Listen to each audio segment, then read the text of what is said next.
샬롬으로 인사하십니다. 샬롬, 샬롬, 샬롬, 샬롬, 샬롬, 샬롬. 하나님 사랑합니다. 여러분 주 안에서 사랑합니다. 네, 기도서 3장 말씀 1절에 보니 너는 그들로 하여금 통치자들과 권세 잡은 자들에게 복종하며 나라의 그 질서를 지켜라 라는 말씀으로 시작이 되죠. 통치자들과 권세 잡은 자들에게 복종하며 선한 일 행하기를 준비하게 하며 아무도 비방하지 말고 다투지 말며 관용하며 범사의 온유함을 모든 사람들에게 나타내라. 이렇게 바울이 디도에게 편지하죠. 우리도 전에는 어리석은 자여, 순종하지 아니한 자여, 속은 자여, 여러가지 정욕과 행락에 종노릇한 자여, 악독과 투기를 일삼은 자여, 가증스러운 자여, 피차 미워한 자였으나 이제는 아니죠.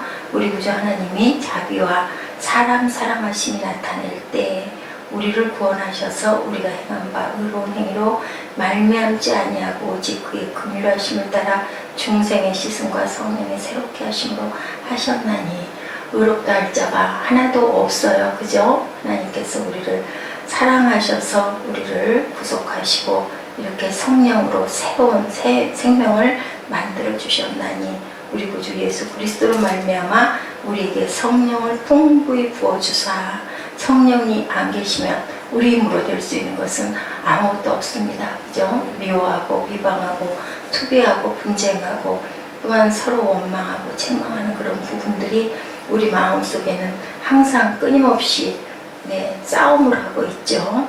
이 말이 미쁘도다. 원하건대 너는 이 여러 것에 대하여 굳세게 말해라. 이는 하나님을 믿는 자들로 하여금 조심하여 선한 일을 힘쓰게 하려 함이라. 이것은 아름답고 사람들에게 유익하다. 오늘 말씀이 9절이에요. 그러나 어리석은 변론과 족보 이야기와 분쟁과 율법에 대한 다툼은 피해라. 분쟁하지 말고 어리석은 확실치도 않은 것들을 가지고 이것이 맞니 옳으니 틀리니 하고 그런 것을 가지고 다투고 피하지 말라고 그러죠. 이단에 속한 사람을 넌 한두 번 훈계한 다음에 멀리하라.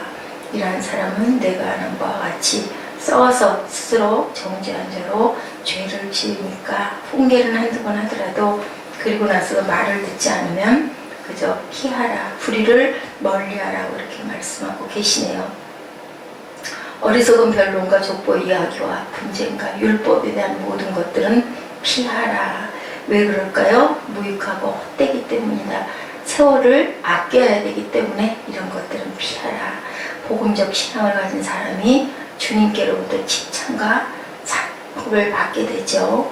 육체 일을 행하는 모든 것들을 갈라디아서 5장 19절에서 20절에 보니까 현저의 음행과 더러운 것과 호색과 우상 숭배와 술수와 원수 맺는 것과 분쟁과 시기와 분냄과 당짓는 것과 불량과 이단과 이것들은 모두 다 진리를 대적하는 것들이다 라고 얘기합니다. 마음이 부패한 사람이고 믿음에 관하여는 버리운 자들이니까 너희들 그곳에서 멀리하라. 디도는 바울에게 크게 인정받은 충성스러운 일꾼이에요. 그래서 보니까 뭐라고 1절에 디도에게 모든 사람들이 너에게 안고 문안한다라고 얘기를 하고 있습니다. 주의 이름으로 귀신을 쫓아내며 주의 이름으로 많은 권능을 행했다 할지라도 그 모든 수고에 대해 주님께 인정을 받지 못하면 허사가 된다. 그래서 은사자들이 특히나 조심해야 될 부분들 우리 전도사님도 역시 저는 어저께도 참 많은 하나님의 은혜를 받았습니다. 그리고 얼마나 밤에도 제가 그 스스로에게 고백을 했지만 이렇게 귀한 날을 하나님이 알게 해주시고 이 화요일 하루를 온전하게 휴식하고 하나님과 교제하고 누워서나 앉아서나 무엇을 할 때나 그러고 나니까 밤중에 그렇게 기쁨이 막 솟아나더라고요. 늦은 시간에 이렇게 우리 하루하루가 매일 이래야 되는데 그죠? 그렇게 하면 그 시간이 우리가 억지로 할 때는 어때요?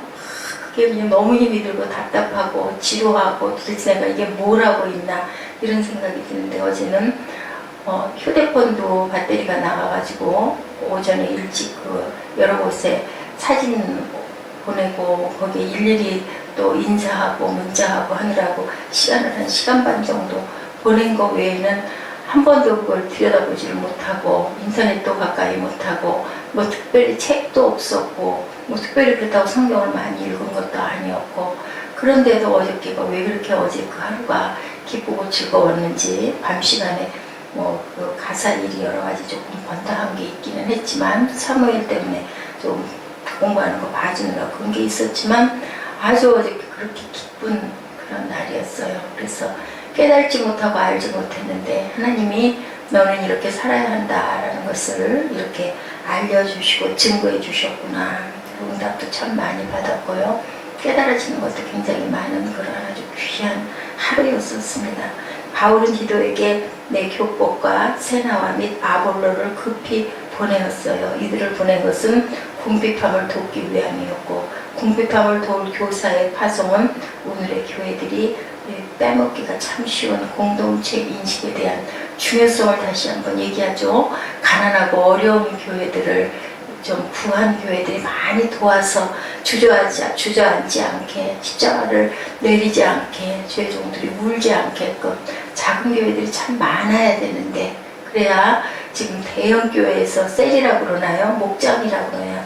그런 것들의 역할을 감당하면서 가장 가까운 내 이웃부터 내 가족부터 구원해내고 그 많은 그 파도들이 어떻게 하나님의 나라가 펼쳐지는 그런 역할을 할 수 있게끔 많이 도와야 돼요. 근데 바울은 이 시대부터도 어려운 나라들, 어려운 교회들을 위해 연보를 걷어서 갔다.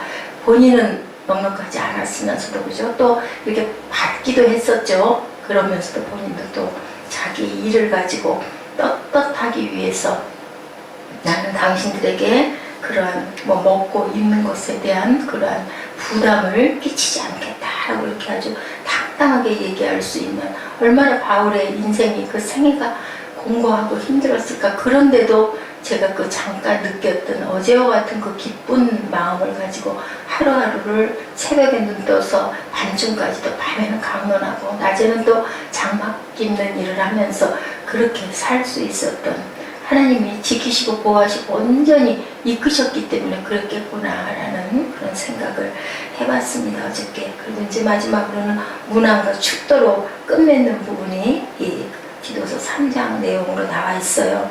사람은 혼자 사는 것이 아니다. 형제에게, 동역자와 친척들에게 일일이 문안하는 부분들이 나오죠. 디모데후서 4장 21절, 로마서 16장 21절에도 증거하고 있습니다. 다른 사람들과 우리는 더불어서 어울려서 살아야 되는 건데 성도들도 마찬가지죠. 우리는 사회에 대한 성도의 자세를 늘 어떻게 해요? 권세자분자들에게 우리가 순종하라라고 얘기합니다. 복종하라라고 얘기합니다. 사회와 질서를 아까도 우리 잠깐 아유 저는 대형교회 차 이름 붙여놓으면서 신호를 위반하고 가니 우리들 입에서 그런 게 그건 세상 사람은 더 할 것 같아요. 우리가 또 어떤 면으로는 아유 우리가 교회인데 이런 마음이 들고 근데 저도 시간이 총각을 다툴 때는 아주 신호 앞에서 갈등을 할 때가 많아요. 차도 하나도 없는데 새벽 시간인데 잠깐 가도 좋겠는데 그렇지만 또 그러면 안 되는 거죠. 이렇게 우리는 항상 질서를 우리가 혼자 살 수 없는 세상이기 때문에 지키고 모든 삶에서 빛과 소금의 역할을 하나는 성도가 되기 위해서는 작은 거 하나부터 우리가 온전하게 바르게 실천해 나아갔을 때 많은 사람들에게 빛이 되고 소금이 될 줄로 믿습니다. 성도의 구원은 오직 구원은 주님으로부터 일어난 것이지 우리가 의롭다 칭함을 받을 수 있는 자는 하나도 없고 칭함을 받았다라고 이야기를 하고 있어요. 어리석은 변론을 피하라고 이렇게 얘기합니다. 보면은 어떤 문제를 가지고 그냥 답도 안 나오는 거 가지고 왈가왈부 네가 옳다 내가 옳다 하다가는 결국은 어떻게 돼요? 혈기가 일어나게 되죠. 다투게 되고 싸우게 되고 근데 그런 문제들이 아주 대단한 문제이냐 저는 늘 그런 얘기를 해요. 지금도 우리가 알 수 있는 것은 정말 작은 소수의 것밖에 없고 쓸데없는 곳에다가 시간을 버려서는 안 된다. 저는 그렇게 생각을 합니다. 그래서 그런 말씀도 있죠. 너무 성경을 깊이 하고 알고 찢고 깨고 뭐 하지 말라는 얘기. 왜냐면 우리에게 감동 주시는 대로 그 분량이 얼마일지 각 사람에게 참 달라요. 많이. 그렇지만 내게 마음의 감동이 선함이면 하나님이 보시기 심히 좋았더라. 그게 선함이라고 저는 그게 아주 굉장히 귀하게 마음이 박혀 있습니다. 그런 마음에 합당하다라고 여기면 그저 거기까지만 뭐 많이 알아야 얼마나 알겠습니까? 확실하게 아시는 분은 하나님이고, 그래서 우리가 주님을 열심히 알아가자라고 이야기를 한 것 같이 그 얘기 들어보셨어요? 교회를 귀한 교회를 수십억을 들여서 헌당을 하고 결국은 장로들이 싸우고 파가 갈리고 뭐 때문에? 커튼 때문에, 커튼 색깔 때문에. 그죠? 정말 어리석지 않습니까? 근데 결국 나중에 그게 뭘로 이 색이 줬어 저 색이 줬어 하다가 그 자기의 자존으로 그게 뻗어가다 보면은 완전히 깨지고 결국은 분쟁과 그런 다툼과 비방과 어리석은 짓들을 하면은 뭐가 건설이 아니라 깨지는 거예요. 깨지는 일은 사단이 주는 것이다. 뭐 내가 그 마음에 들든 누가 들었든 간에 그런 일들은 우리가 피해야 될 줄로 믿습니다. 이런 문제를 오늘날 교회들이 이렇게 세상뿐만이 아니라 오히려 교회에서 더 그런 문제들이 더 많다라는 거죠. 이게 바울이 있었던 그 교회를 세웠을 그 당시부터 지금까지 끊임없이, 왜냐면 그런 무리들이 다 모여있는 곳이에요. 하나님의 은혜를 받았다 하지만 그 숫자가 많으면 많을수록, 아까도 우리가 어느 목사님 말씀을 잠깐 나누고 왔지만 얼마나 많은 입이 있습니까? 얼마나 많은 눈이 있습니까? 성도가 많으면 많을수록 그게 그만큼 가증이 될 것 같아요. 참, 그래서 이끌고 나간다라는 게 얼마나 힘들고 어려운가. 주님은 얼마나 힘이 들고 결국은 하나님을 믿는다는 사람들에게 공격을 받죠. 오히려 그 도둑을 놔주시오 하고 계속 못 박으시라고 하는 부분, 영화에서 보면 얼마나 장난합니까? 지금도, 요즘도, 오늘도 우리들에게 보면 오히려 믿는 자들이 믿는 자를 더 감싸주고 이해하고 북돋아주고 돕고 어렵고 작게 일어나는 그런 싹들을 피워줘야 되는데 오히려 그거 아무런 관계없는 그 남의 시선들이 오히려 따뜻해요. 보면은 주변에 있는 시선들은 아주 싸늘하고 차갑습니다. 우리가 이런 부분들을 보면서 우리는 그러지 말아야 되겠다. 이 다음에라도 선생님 특히 깊이 마음 깊이 새기시고 생각하셔가지고 그 다음에 한 20년쯤 지난 후에 후진들이 이렇게 일어나려고 하고 할 때 많이 손잡아 주시고 도와주시기 바랍니다. 즉 나는 예수 그리스도를 믿고 있는가? 정말로 온전하게 그리스도를 믿고 있는가? 내 영혼이 새로워졌는가? 이런 부분들을 우리가 한 번씩 묵상을 해야 되겠죠. 네, 항상 선한 일을 힘쓰면서 가끔은 나를 돌아보면서 내가 주님이 기뻐하시는 일을 내가 하고 있는가? 그리고 내가 새로워졌는가? 내가 육체를 따라서 살고 있지 않는가? 성령을 따라 살고 있는가? 은혜 안에서 내가 매일매일 조금씩 조금씩 정말 어제도 제가 회개를 많이 했습니다만은 자라나고 있는가? 하루하루 조금씩이라도 자라나고 있는가? 주 안에서 내가 나누는 대화들은 주님의 교훈을 돋보이게 하는 그러한 대화를 내가 지금 하고 있는가?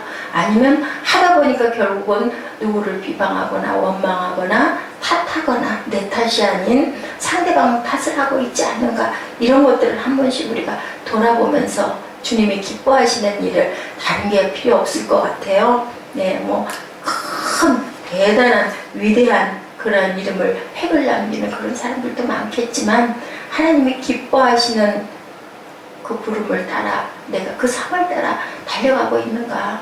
작은 부분이라도 내가 영향을 끼치고 있는가? 작은 빛이 반짝하고 드리워지고 있는가? 제가 그 깜깜하게 기도하는 시간이나 이럴 때 어떤 찬송을 좀 틀고 싶을 때 어떻게 해요? 여기 그 주신 조그마한 그거 플래시 이렇게 탁 비치면 탁 보입니다. 그런 것처럼 작은 빛도 아주 그렇게 귀하게 쓰기도 하죠. 큰 공간을 크게 비추는 그런 라이트 같은 것도 굉장히 크게 역할을 하지만 저는 그 귀한 찬양 한 곡을 고르기 위해서는 내 손에 있는 그 조그만한 그 플래시가 빛을 발해줬을 때 그 번호를 볼 수가 있고 누를 수 있는 거, 그건 뭐 어떤 큰 빛 필요 없잖아요. 그것만 있으면 되잖아요. 그리고 그냥 잠깐 끄면 또 내가 귀한 찬양을 들을 수 있는 거, 그런 역할을 할 수 있는 저와 여러분 되시기를 주님의 이름으로 축복합니다.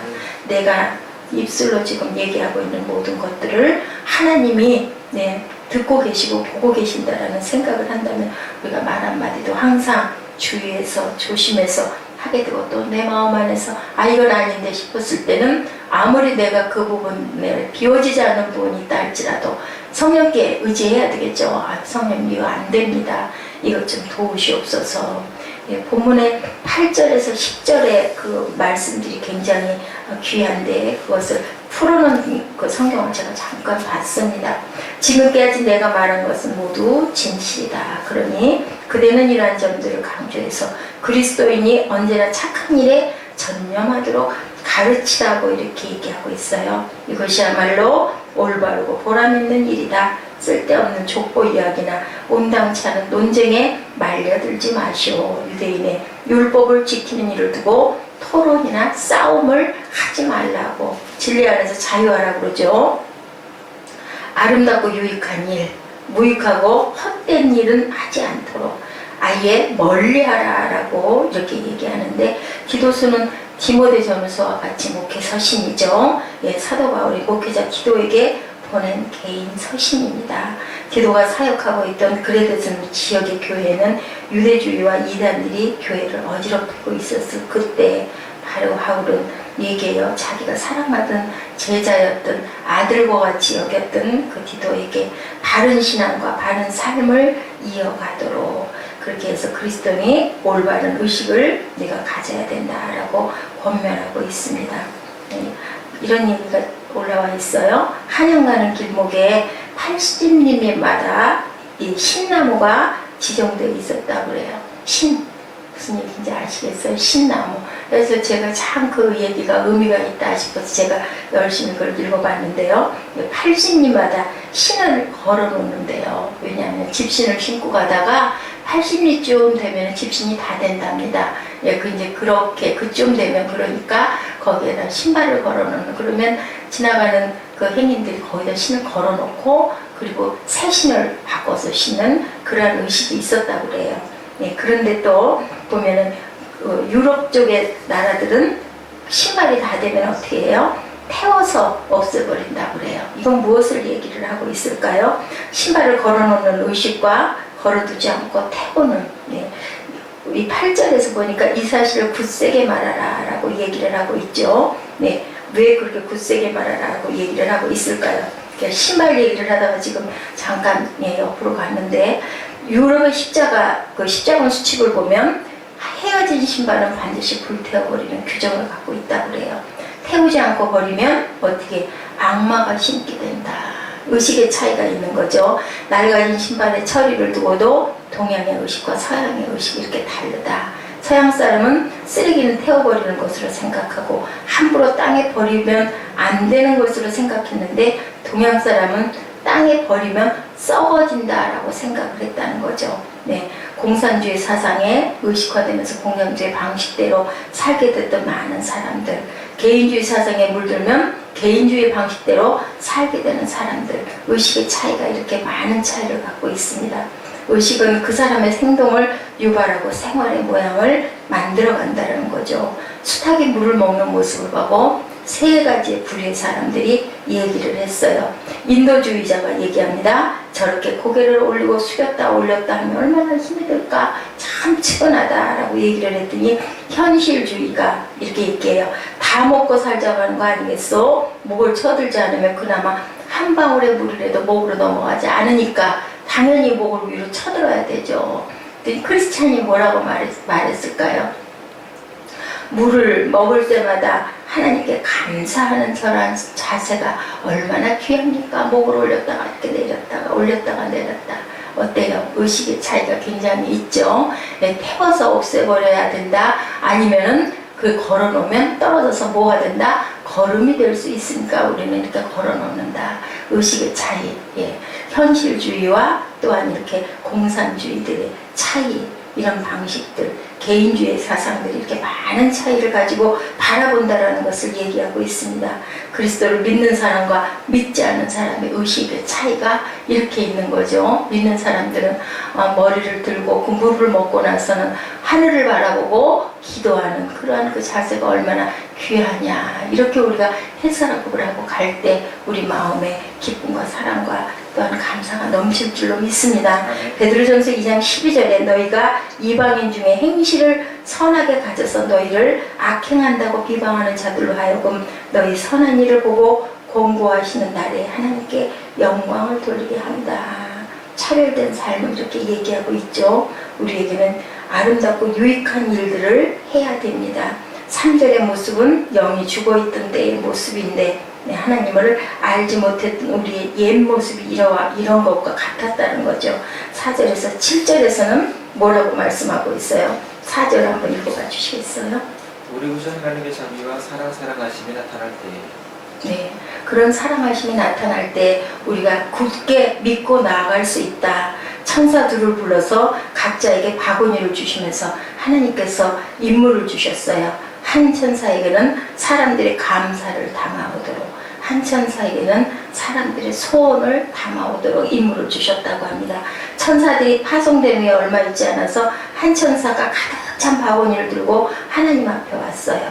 그 천사는 사람들의 소원을 담아오는 천사였습니다. 그 후로도 계속 바쁘게 다니는 천사는 소원을 거두는 천사였어요. 나중에 하나님께서 두 천사를 부르실 때까지 감사를 거두는 천사는 한 바구니도 채우지를 못했다. 무슨 얘기일까요? 우리가 기도할 때 소원만 많이 하래요. 그죠? 감사하는 일이 많지가 않아요. 보면 그런 것 같아요. 기도하면 문제가 있어서 기도하잖아요. 이거 이루어 주시옵소서.